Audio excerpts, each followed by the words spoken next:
City Bestie, welcome back to CreativeDisc exclusive interview with me, Luthfi. And right now we have a special guest today.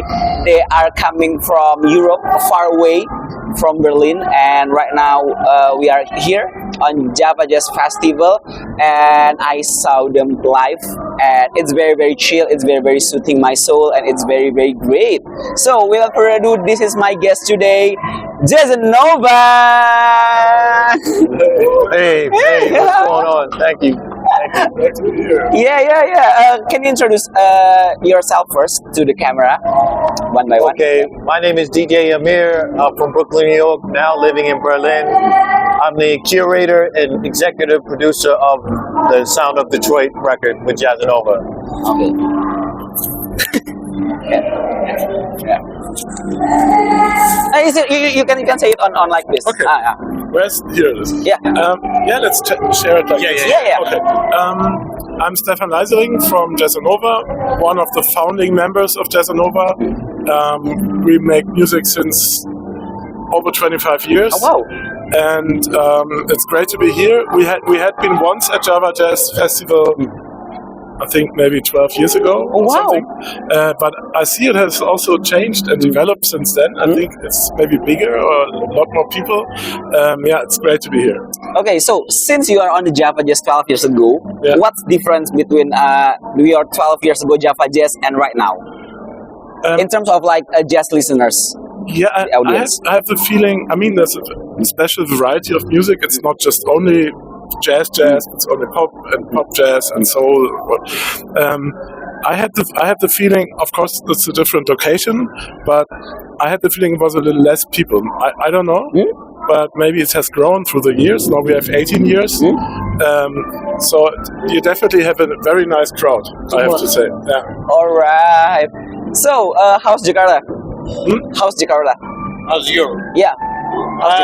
Europe. Jakarta. Oh, how's Jakarta? It's besides being very hot, humid. Yeah. It's beautiful, man. It's beautiful to be in this side of the world and to experience the culture and the food and people love music here. Yeah. Which is amazing, So Jakarta is thumbs up. Oh wow, thank you. What's your version of Jakarta right now? You are already on Jakarta 12 years ago, and what's the different things about Jakarta? Oh, that's hard to tell. If you can remember. No, I think I have a quite similar memory. Like it's just a lot of traffic, of course. Yes. Many people, but it's also very impressive, and also I have to say, super friendly people. Yes. Yes. Okay, so let's talk about your recent project because this is interesting one. Yeah. You have found a very, very obscure records, a cult following records called Strata Records. So, and you guys reimagine it. So, tell me more about the project itself first. Okay, so I approached Jazzanova about the idea for this project in the beginning of the pandemic because I am the license holder of Strata Records. Oh, wow. So I knew that they love music and collect records like myself, and I said, I always wanted to do a record where people could come in and reimagine this great music from this obscure jazz label.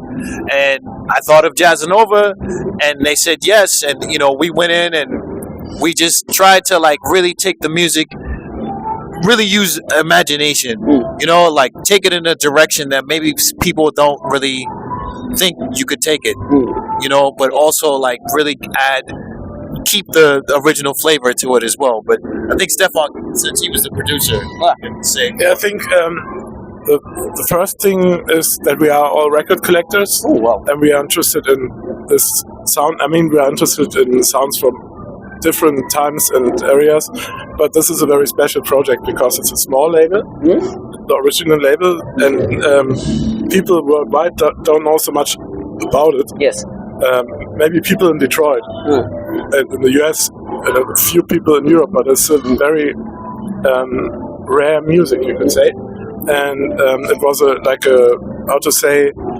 no-brainer. We didn't think about it to work with Amir to have the chance to reimagine a selection of songs. Like there are of course more songs on the label, but we narrowed down the selection to 11 songs, 10 songs that we wanted to reimagine.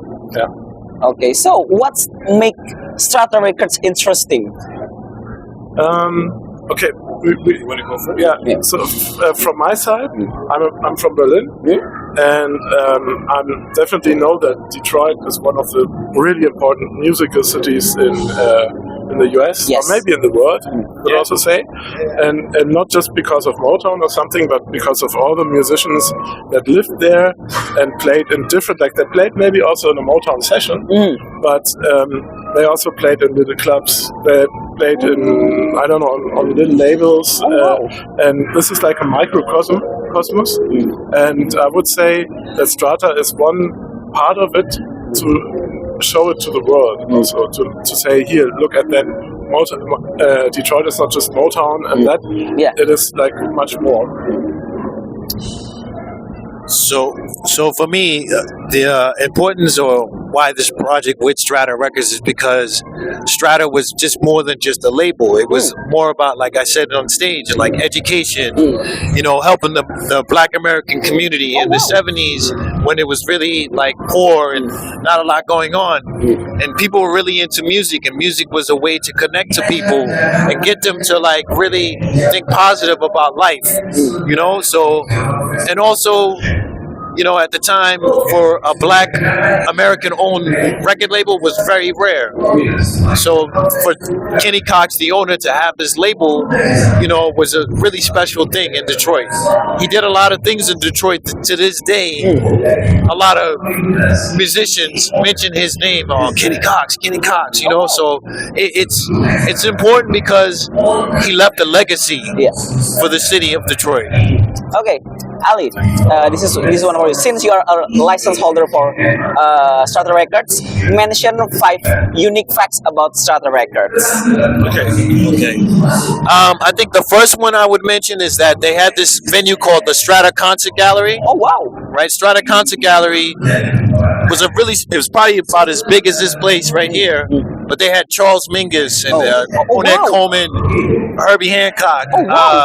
They had all these people perform there for the local community, and it was very cheap. This is a unique thing. I think the second thing would be Strata started the first jazz music program at Oberlin College in Oberlin, Ohio. At the time in 1970, jazz music programs were non-existent. It was all about classical music. So for them to do something on jazz was very special. And then I think the third thing would be probably starting their own booking agency for the artists on the label. Wow. You know, and then the fourth would probably be starting their own publishing company. So everybody would have their own publishing, and they were self-distributed. Wow. You know, so they were very like self-sufficient. You know, it's very, very punk. Yeah, it's very, very punk. Even before, this is before punk. You know what I mean? Like, this is punk before punk. Okay, so that's a wrap for this interview. Thank you, Jazzanova, and thank you, Ali, for making me know about Strata Records. It's very, very cult label. It's very punk. I think like it's very interesting because when I see the Discogs one, they say like they printing on a black and white because they're running out of like money, right? Okay, CD Bestie, thank you so much for watching this interview. Thank you, Jazzanova, for this interview, and check out our interview on CreativeDisc.com and CreativeDisc website on YouTube too. Okay, thank you so much.